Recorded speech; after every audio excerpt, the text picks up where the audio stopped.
الحمد لله رب العالمين، والصلاة والسلام على إمام الأنبياء والمرسلين، أما بعد۔ قرآن کریم کے تفسیر پروگرام جو کہ مدکر کے نام سے ہے، اس میں آپ کو خوش آمدید کہتے ہیں، اور اس پروگرام میں ہم یہ تفسیر قرآن کریم جو کہ عرب علماء کے ایک کمیٹی نے، جس میں تقریباً 15 سے زائد تفسیر کے بڑے علماء شریک ہیں، انہوں نے پہلے اس کو عربی میں تصنیف کیا ہے مختصر انداز میں، تاکہ جو لمبی چوڑی اور فقہی اور دیگر اختلافات ہے اس سے بالکل ہٹ کر ہو، اور فہم قرآن کی آیت کا مقصد اور فہم ایک مسلمان کو سمجھ آ جائے۔ پھر اس تفسیر کا جو ہے مختلف زبانوں میں ترجمہ ہوا۔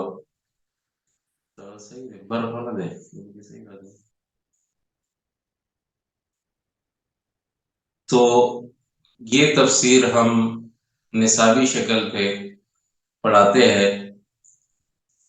آج ہم پہلے پارے کا خلاصہ پیش کریں گے، کیونکہ ہمارا درس جو ہوا ہے ابھی پچھلے ہفتے میں اور اس ہفتے میں، تو سورۃ بقرہ کے تقریباً 126 نمبر آیت تک ہم پہنچے ہیں۔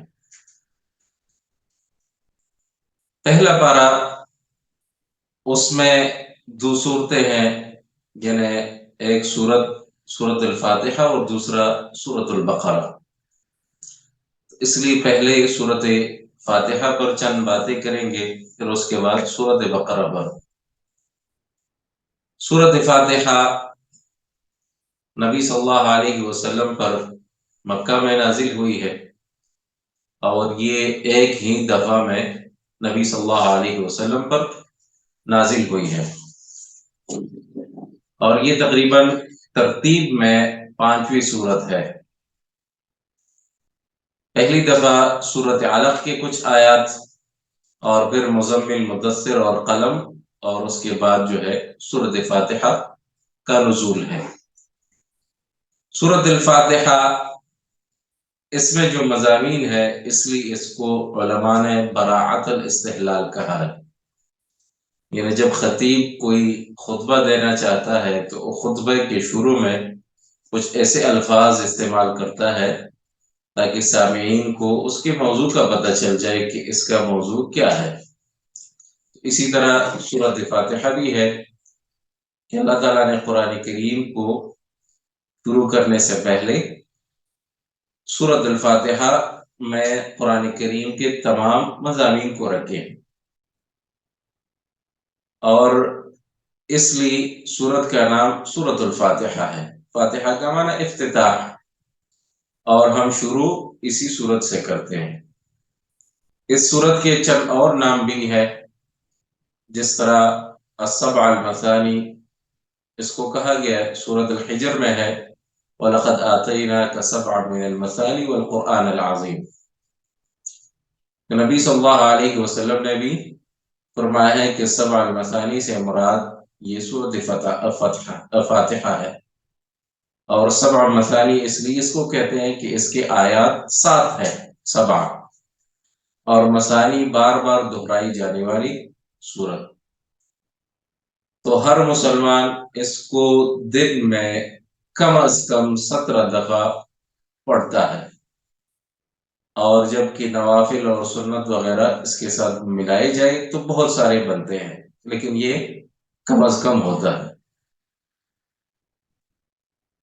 اس کے کلمات جو الفاظ ہے تو یہ تقریباً 27 ہے، حروف اس کے جو ہے 140 ہے، اور نبی صلی اللہ علیہ وسلم نے فرمایا کہ جو بھی انسان ایک لفظ، ایک حرف جو ہے قرآن سے پڑھتا ہے تو اس کے لیے اس کے بدلے میں 10 نیکیاں ہے۔ تمام علماء کا اس پر اتفاق ہے کہ اس کے آیات 7 ہیں، اور اس کے علماء نے بہت سارے نام بتائے ہیں، اس میں سے ایک فاتحہ ہے، اسی طرح ام الکتاب، ام القرآن، اور سورۃ الحمد، السبع المثانی، اور اسی طرح سورۃ الرقیہ یا سورۃ الشفاء، سورۃ الصلاۃ اور اساس وغیرہ بھی ہیں۔ اس کے کچھ فضائل ہے، فضائل میں سے یہ ہے کہ قرآن کی عظیم صورت، سب سے اعظم صورت جو ہے وہ سورۃ الفاتحہ ہے، اور دلیل اس کی حدیث ابو سعید ابن المعلیٰ کی ہے۔ کہتے ہیں کہ میں مسجد میں، یعنی مسجد نبوی میں نماز پڑھ رہا تھا، تو نبی صلی اللہ علیہ وسلم نے مجھے بلایا، تو میں نہیں آیا کیونکہ میں نماز پڑھ رہا تھا۔ تو جب نماز ختم کر کے میں آیا تو نبی صلی اللہ علیہ وسلم نے پوچھا، ما منعک ان تأتینی، کس چیز نے آپ کو روکا ہے میرے پاس آنے سے؟ تو اس نے کہا کہ یا رسول اللہ، میں نماز پڑھ رہا تھا۔ نبی صلی اللہ علیہ وسلم نے اسے فرمایا، کیا اللہ کی یہ بات آپ نے نہیں سنی ہے؟ یا ایھا الذین آمنوا استجیبوا للہ وللرسول اذا دعاکم لما یحییکم، جب بھی اللہ اور رسول آپ کو بلائے تو آپ اس کی بات مان لیں، تو یعنی آپ کو آنا چاہیے تھا۔ پھر نبی صلی اللہ علیہ وسلم نے فرمایا، لأعلمنک سورۃ ہی اعظم السور فی القرآن، میں آپ کو ایک سورت بتاؤں گا جو قرآن کریم میں سب سے عظیم الشان سورت ہے، اور یہ آپ کو مسجد سے نکلنے سے پہلے بتاؤں گا۔ تو پھر نبی صلی اللہ علیہ وسلم نے اس کا ہاتھ پکڑ کر جا رہے تھے۔ نبی صلی اللہ علیہ وسلم جب مسجد سے نکلنے لگے تو انہوں نے پوچھا کہ یا رسول اللہ، آپ نے کہا تھا کہ میں آپ کو ایک عظیم سورت سکھاؤں گا، تو وہ بتائے مجھے۔ تو نبی صلی اللہ علیہ وسلم نے بتایا، الحمدللہ رب العالمین، یہ السبع المثانی اور قرآن العظیم ہے جو مجھے اللہ نے دیا ہے۔ سورۃ الفاتحہ کی بھی خاص ملک آیا نازل ہونے کے لیے، اس کی دوسری فضیلت ہے۔ نبی صلی اللہ علیہ وسلم کے ساتھ جبریل بیٹھے ہیں کہ آسمان سے ایک آواز سنا، تو جبریل نے سر اٹھا کر کہا کہ یہ ایک دروازہ ہے جو آسمان میں آج پہلی دفعہ کھل رہا ہے، اس سے پہلے کبھی نہیں کھلا، اور اس کے ساتھ ہی ایک ملک فرشتہ نازل ہوتا ہے جو زمین پر کبھی بھی نہیں آیا۔ تو اس نے نبی صلی اللہ علیہ وسلم کو سلام کیا اور فرمایا، ابشر بنورین قد اوتیتہما، دو نور جو اللہ نے آپ کو دیے ہیں، آپ سے پہلے کسی بھی نبی کو اللہ نے نہیں دیے ہیں۔ وہ کیا ہے؟ فاتحۃ الکتاب اور سورۃ بقرہ کے آخری آیات۔ جو بھی آپ اس میں سے پڑھیں گے، کوئی بھی لفظ اس میں سے پڑھیں گے تو اللہ تعالیٰ آپ کو دے گا۔ اسی طرح اس کے فضائل میں یہ بھی ہے کہ سورۃ الفاتحہ کی طرح نہ قرآن میں کوئی سورت ہے اور نہ پہلی کتب سماویہ میں اس جیسی کوئی سورت ہے۔ اس لیے نبی صلی اللہ علیہ وسلم نے ابی ابن کعب سے کہا، کیا آپ پسند کرتے ہیں کہ میں آپ کو ایک ایسی سورت سکھاؤں جو اللہ نے نہ تورات میں، نہ انجیل میں، نہ زبور میں اور نہ قرآن میں اس جیسے نازل کی ہے؟ وہ کیا ہے؟ وہ سورۃ الفاتحہ ہے۔ تو نبی صلی اللہ علیہ وسلم نے ان کو یہ سکھایا، اور اس کے فضائل میں یہ بھی ہے کہ اس کو سورۃ الشفاء کہتے ہیں یا سورۃ الرقیہ، اور وہ بھی اس لیے کہ ابو سعید الخدری رضی اللہ عنہ کی حدیث ہے جو امام مسلم نے اس کو روایت کی ہے کہ نبی صلی اللہ علیہ وسلم نے کچھ صحابہ کو بھیجا کسی کام کے لیے، تو یہ ایک جگہ پہ گزر رہے تھے اور اس قبیلے کے سردار کو جو ہے وہ کسی زہریلے چیز نے کاٹا، بچھو نے مثلا۔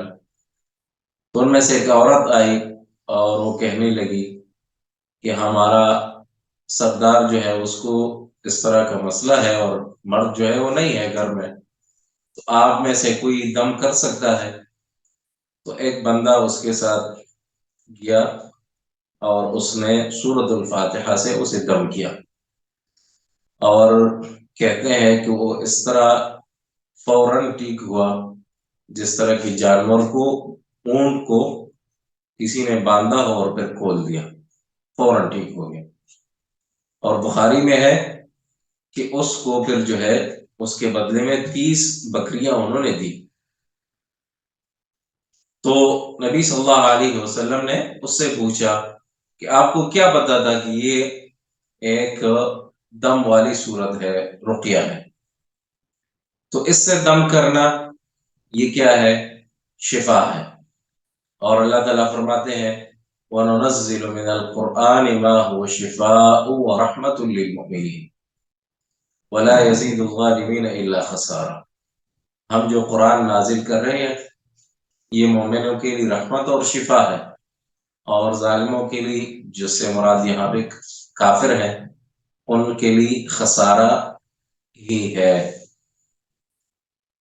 تو اس قرآن سے فائدہ لینے والا وہ مومن ہی ہوتے ہیں، اس لیے اللہ تعالیٰ نے سورۃ بقرہ میں بھی فرمایا کہ فیہ ھدی للمتقین۔ تو سورۃ الفاتحہ جو ہے ایک عظیم سورت ہے، اور اس میں شفا بھی ہے، اور اس لیے جبریل نے نبی صلی اللہ علیہ وسلم کو بھی دم کیا۔ اگر انسان صرف بسم اللہ بھی پڑھے اللہ کے نام سے تو اس میں بھی شفا ہے، اور اس لیے نبی صلی اللہ علیہ وسلم نے ایک مریض کو یہ بھی کہا کہ جہاں پر آپ کو تکلیف ہو تو بسم اللہ بسم اللہ بسم اللہ 3 دفعہ پڑھ کر پھر کہے اعوذ باللہ وقدرتہ من شر ما اجد وحاضر، یہ پڑھے تو اللہ تعالیٰ اس کو شفا دے دیں۔ سورۃ فاتحہ کے مقاصد کی طرف آتے ہیں اب، مضامین کی طرف، چونکہ ہمارا مقصد تفسیر نہیں ہے اور خلاصہ بیان کرنا ہے، تو اس لیے اختصار سے کام لیں گے انشاءاللہ۔ سورۃ فاتحہ میں 5 بڑے اہم مقاصد ہیں، اور یہ سمجھے کہ قرآن کریم جو ہے اللہ تعالیٰ کے حقوق بیان کرنے کے لیے، اور اللہ اور مخلوق کے درمیان تعلق پیدا کرنے کے لیے اور رابطہ پیدا کرنے کے لیے نازل ہے، تاکہ بندوں کا اپنے رب سے رابطہ ہو اور ان کے درمیان جو ہے صلہ ہو، اور یہی اس سورت کا مقصد ہے۔ اور سورۃ فاتحہ میں تمام وہ مضامین ہے جو کہ قرآن کریم میں ہے۔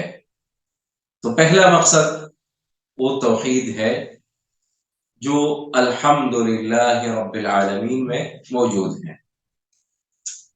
اور حمد اسی ذات کی جاتی ہے جو کہ نعمت کرے انسان کے ساتھ، کسی کے ساتھ، اور سب سے بڑی نعمت اس میں پیدائش ہے اور ہدایت ہے، تو اس لیے الحمدللہ رب العالمین۔ دوسری مقصد اس میں آخرت پر ایمان ہے، اور یہ ایاک نعبد و ایاک مالک یوم الدین میں یہ آتا ہے، مالک یوم الدین۔ اور پہلی جو مقصد ہے توحید، وہ بہت سارے آیات میں پھر اس کی وضاحت ہے جو ہم وقت فوقت انشاءاللہ بیان کرتے رہیں گے۔ اور دوسری مقصد جو ایمان بالیوم الآخر ہے، جس کو ارکان ایمان کہتے ہیں، تو یہاں مالک یوم الدین میں ہمیں ملتا ہے، اور بعد میں بہت سارے آیات میں بھی ملتا ہے۔ اور اسی طرح تیسرا مقصد جو ہے وہ احکام شرعیہ ہے۔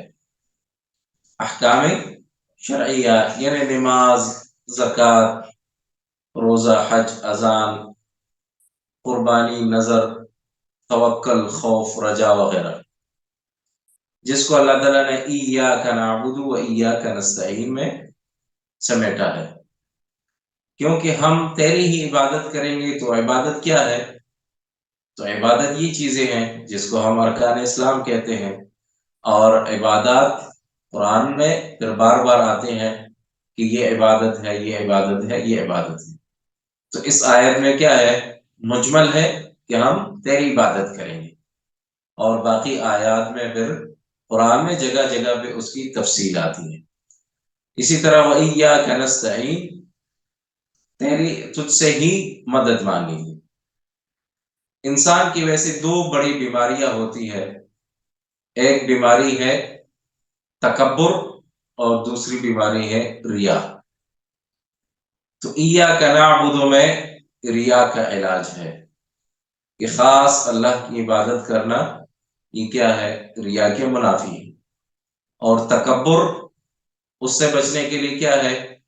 وہ ایاک نستعین، میں کچھ بھی نہیں ہوں، میرے بس میں کچھ بھی نہیں ہے، تو ایاک نستعین۔ چوتھا مقصد سورۃ الفاتحہ کا انبیاء کے قصص اور کہانیاں، اور اس کو ہم نبوات اور رسالات بھی کہتے ہیں، اور وہ اس آیت میں ہے اهدنا الصراط المستقیم صراط الذین انعمت علیہم غیر المغضوب علیہم ولا الضالین۔ تو وہ راستہ جس کا ہم اللہ تعالیٰ سے دعا کرتے ہیں وہ کیسا ہے؟ مستقیم ہے، اور وہ گمراہ اور مغضوب علیہم لوگوں کا نہیں ہے۔ تو وہ بعد میں جتنی بھی قرآن میں قصص آتے ہیں انبیاء کی، وہ اسی کے لیے بیان ہوتی ہیں کہ اس میں وہی بھی ہوتے ہیں جو مستقیم راستے پہ چلے ہیں، جو انبیاء کا ہے یا ان کے ساتھیوں کا جنہوں نے ان پر ایمان لایا، اور پھر یا تو جو انہوں نے مخالفت کی تو وہ مغضوب یا ضالین میں آتا ہے، گمراہ ہے، اور یا ان پر اللہ کی طرف سے غضب ہے۔ تو اس طرح ہم کہہ سکتے ہیں کہ پانچواں مقصد وہ سورۃ فاتحہ کا اہل کتاب ہے، یعنی یہود اور نصارہ۔ یہود اور نصارہ اور ان کی باتیں بھی قرآن کریم میں بارہا بار آتی ہیں، جس کا اب ہم سورۃ بقرہ میں کچھ تفصیل سے ذکر کریں گے۔ یہ ہے مختصر خلاصہ سورۃ الفاتحہ کا۔